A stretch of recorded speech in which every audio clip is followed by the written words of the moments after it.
मा बेयो 2024 मायथाइनि ट्रेलार नामा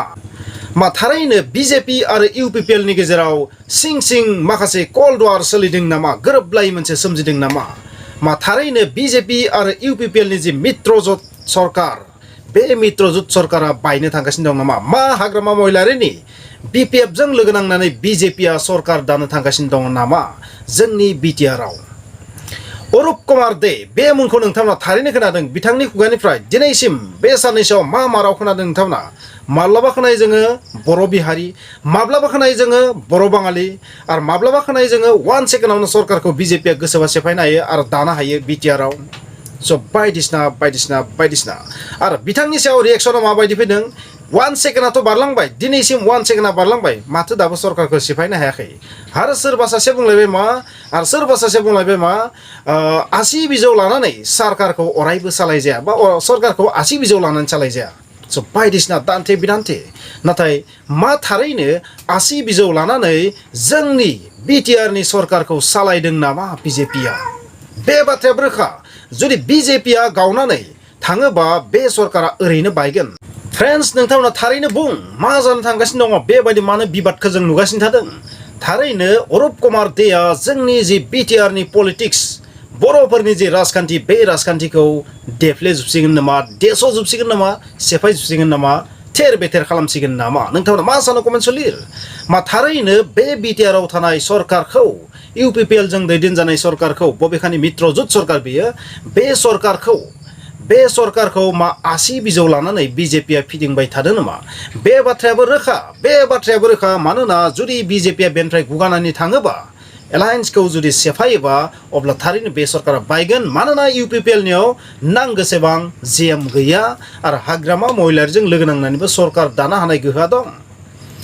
नोंथांमोना मा सानो बेखौ जुदि नोंथांमोना राजखान्थि मोजां मोनोबा नोंथांमोननि थाखाय बे भिडिअआ जायखिजाया जायफोर सुबुंफोरा राजखान्थि मोजां मोनो बिथांमोननि थाखाय बिथांमोननि इमोसनखौ आङो एरखांनो नागिरदों माने नोंथांमोना साननाय दा थानाय सरकारा 3 बोसोर बारबाय आरोबाव 2 बोसोर दंबावो 2 बोसोरनि उनाव थारैनो इलेक्सन जागोन बै इलेक्सननि समाव थारैनो जानो हागौ हाग्रामा महिलारिखौ आखायाव लानो नागिरदों खोमा स लास्ट अन्तिम अबस्थायावथ' प्रब्लेम जागोन बेनिखायनो दानिफ्रायनो लासै प्रिपारेसन खालामबाय नामा डेलिमिटेसननिफ्रायबो नोंथाङा थारैनो बुजिदों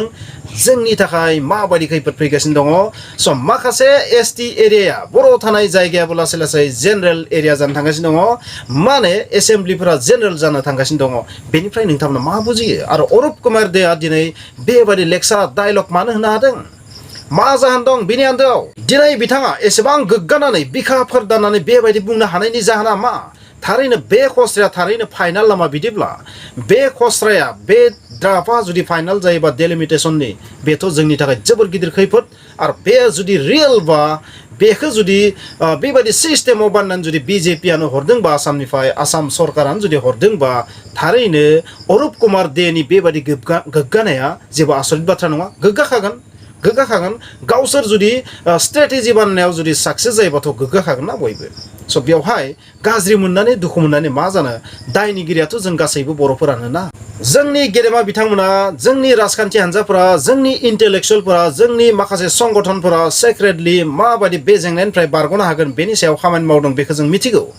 बिथांमोना जा मावबाय थानो हो बेवहाय जेबो डिस्टार्ब होनाङा साफ्रोम बर' रायजो राजाखौ आं बेखौनो रिक्वेस्ट खालामगोन संगठनफोरा हारिखौ रैखा खालामनो थाखाय जि खामानि सेक्रेटलि मावबाय थानो हो आरो आंनि भिडिअ आं बेफोरखौ बेनिखायनो बुङा बै सेक्रेट बाथ्राफोरखौ बेवहाय मेनसन खालामनानै एक्सप्लेन खालामनानै गुबुन हारिखौ आं बुजिनो साना गुबुन हारि मिन्स बेवहाय सोरबा हारिखौ आङो मुगैनानै बुङाखै माने जों अरायबो बर' सुबुं हिसाबै बर'नि बाथ्राखौ साननांगोन बेनिखायनो आं सासे बर' सुबुं हिसाबै बे बाथ्राखौ बुंदों नाथाय जों पाब्लिकआ मा खालामगोन दिनै अरुप कुमार दे बिथाङा मोनसे बाथ्रा बुंदों बर' बाङालि व्हाट डु इउ मिन बाय बर' बाङालि स नोंथांमोना मोनसे समाव खोनादोंमोन बर' मोनसे समाव मोनसे कनफिउजन सृष्टि जादोंमोन हु इज द रियेल एसामिस इन आसामाव गुबै एसामिसआ सोर गासैबो जाति जनगोष्ठी गासैबो ट्राइब कास्ट जेनेरेलानो जा अबिसियानो जा गासैखौबो लानानै एसामिस असमिया ओरैबायदि डिफाइन खालामदोंमोन आरो दिनै अरुप कुमार देआ मोनसे बाथ्रा बुंदों बर' बाङालि आरो बिनि जि जुक्ति बियो आसरित बिथांनि जुक्तिया जाहैबाय मा बर'लेण्ड एरियायाव थानायखाय बर'नि गेजेराव थानायखाय बर'लेण्ड बर'नि लेण्ड बेयाव थानायखायनो मा बर' बाङालि अब्ला बिनि गेजेराव जायफोर राभा दोङो बिसोर मा जागोन बर' राभा बिदिब्ला राभा हासङाव थायोबा मा जागोन बियो राभा बाङालि बिदिनो डिमासाव थाबा मा जागोन बियो डिमासाव जायफोर हारिफोरा थायो बिसोरनि जागोन स' नोंथांमोना आइडिया खालाम बिथांनि बुंनाया जास्ट मोनसे पलिटिक्स मोनसे राजखान्थि बियो बे राजखान्थिनि गेजेरजों बिथाङा मा माइलेज लानो नागिरदों बेखौ समजों लोगोसे बुजिगोन बेवहाय आं एक्सप्लेन खालामा नोंथांमोननो स' बैफोर मोनफा मोनफा जाबाय पलिटिकेल माइलेज पलिटिकेल मोनसे ट्रेप फान्दो आं बेबायदि बुंगोन नोंथांमोना मा सानो कमेन्टआव लिर स' बर' सुबुंफोरखौ आं बेखौनो बुंगोन जोङो सोरबा बेबायदि लिडारफोरा बुंनायखौ जोङो दुखु मोननो गोनां जेबो गैया मानोना बेफोर गासैखौबो चान्स होनाया जों गासैबो बर' पाब्लिकआनो लिडारफोरा सोर लिडारफोरखौ जोंनो सायख'योना जोंनि गेजेरनिफ्रायनो सोरबा सासे इन्टेलेक्सुवेला थांना लिडार जायोना नाथाय बिथांमोना जेब्ला पलिटिक्सआव थाङो बै पलिटिक्सआव बिथांमोनखौ थि रोखोमै पावारखौ जुदि पाब्लिकआनो होआबा बेबादिथ' जाखागोन ना जोंनि आफादफोरा जोंनि इन्टेलेक्सुवेलफोरा जायफोर खामानिखौ मावलांगासिनो थादों हारिखौ फोसाबनो थाखाय बासायनो थाखाय नाथाय बेवहाय माब्ला साक्सेस जागोन जेब्ला जोंनि पाब्लिकआ इउनाइट जायोबा खौसे जायोबा जों जेब्ला बै फान्दोफोरखौ बै ट्रेपफोरखौ बै कन्डिसन थासारि आबहावा मिथिंगानि नेमफोरखौ जुदि बुजियोबा अब्ला थारैनो जोङो बिथांमोनखौ साक्सेस जानो हागोन आरो जोंनि हारिखौ जोङो गेरेमसा महरै गसंथा होफिननो हागोन दिनैनि थासारियाव जों जोबोर गिदिर खैफोदाव दङ बिथाङा अरुप कुमार देआ जायफोर बाथ्राखौ बुंदों बिथाङा जाबायदि माने मोनसे मुस्रि दिन्थिदों बे साननैसोआव बेयो जाहैबाय मा जोंनि थाखाय मोनसे लेसन सोलोंनो गोनां फरा बियो जोंनि थाखाय बे मोनसे ट्रेलार जों जोबोर गिदिर खैफोदनि फारसे मोखां जालांगासिनो थादों स' बर'फोर जों खौसे जानांगोन आरो बबेबा मोनसे पार्टिखौ जोङो देरहासार खालामनांगोन बेवहाय जेबो माने आं मोनसेबो मेनसन खालामना बुङाखै UPPL नो थार बा BPF नो थार आं ओरैबायदि बुंगोन जोङो जुदि दिनैनि जा कन्डिसन बे कन्डिसनाव BPF खौ जों जुदि 100% देरहाहैयोबाबो जोंनि हारिया एसेबां खहा जानाय नङा UPPL खौबो 100% जुदि देरहायोबाबो जोंहा एसेबां खहा जानाय नङा नो डाउट पार्टिफोरा समजों लोगोसे गोबां गोरोन्थि खालामदों BPFआ गोबां गोरोन्थि खालामदों समजों लोगोसे माखासे खामानिखौ बिथांमोना मोनसे समाव मावाखैमोन आरो UPPLआबो दिनै मावनो हायाखै मानोना बिथांमोननि आखायाव पावारानो गैया जेसेबां पावार थानांगौ एसेबां पावार गैया मानोना बे सरकारा जाबाय मर्चा सरकार स' बे दुर्बलताखौ जों पाब्लिकआ मिथिनांगोन स' दुर्बलताखौ मिथिनानै जुदि सरकारखौ रायबाय थायोबा हाग्रामा महिलारिखौबो दिनैनि थासारियाव जों जुदि रायबाय थायोबा बखैबाय थायोबा जेबो जानाय नङा दिनैनि थासारियाव जोङो खौसे जानानै खामानि मावनांगोन फिउचाराव माने ओरैबायदि जागोन आरो बिफां गैयि जायगायाव थास' बिफाङानो बिफां बबेबा मोनसे पार्टिखौ रेकर्ड भटआव मेक्सिमाम माने सरकार दानो हानाय जखानि GM देरहा होननानै जोङो माने भटखौ होनांगोन बेबायदि जानांगोन माने बिनो आधा बिनो 10टा EM बिनो 10टा बेबायदि जुदि GM देरहायोबा जोंहा जेबो लाब जानाय नङा जिहेतु UPPL आरो BPF माब्लाबो लोगो नांनायनि चान्स गैया बेनिखायनो बेनि पावारा जोंनि बर'फोरनि आखायावनो जोंनि पाब्लिकफोरनि आखायावनो जोङो बबेबाखौ देरहानांगोन बास बे जाबाय आंनि इमोसन दे आंनि गोसोनि साननायखौ बुंदो माने दिनैनि थासारियाव जोङो खौसेनि बादै जोंहा जेबो बेलेग सर्टकाट जेबो गैया खौसेयानो जाबाय मेन सर्टकाट बाखि नोंथांमोना बे डेलिमिटेसनखौ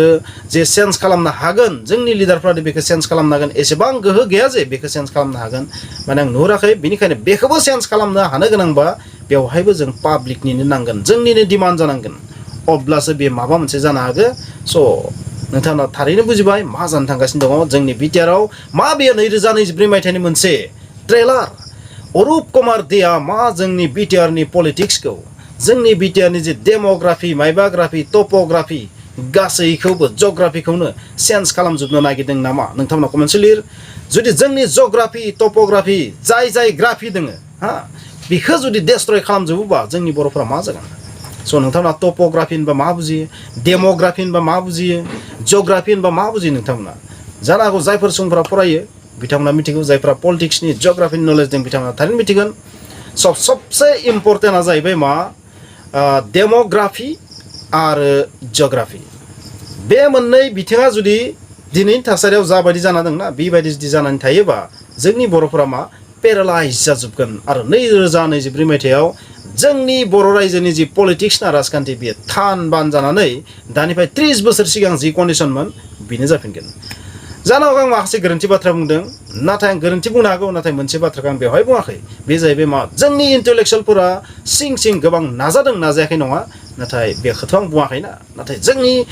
माखासे साधारन सुबुंफोरखौ आं बुंदों नोंथांमोना खौसे जानो सोलोंदो खौसे जादो आं मोनसेल' बाथ्रा अरायबो बुंगोन बार बुंगोन हाजारबार बुंगोन खौसे जा अब्लासो जों अरुप कुमार दे बादि पलिटिशियानफोरनि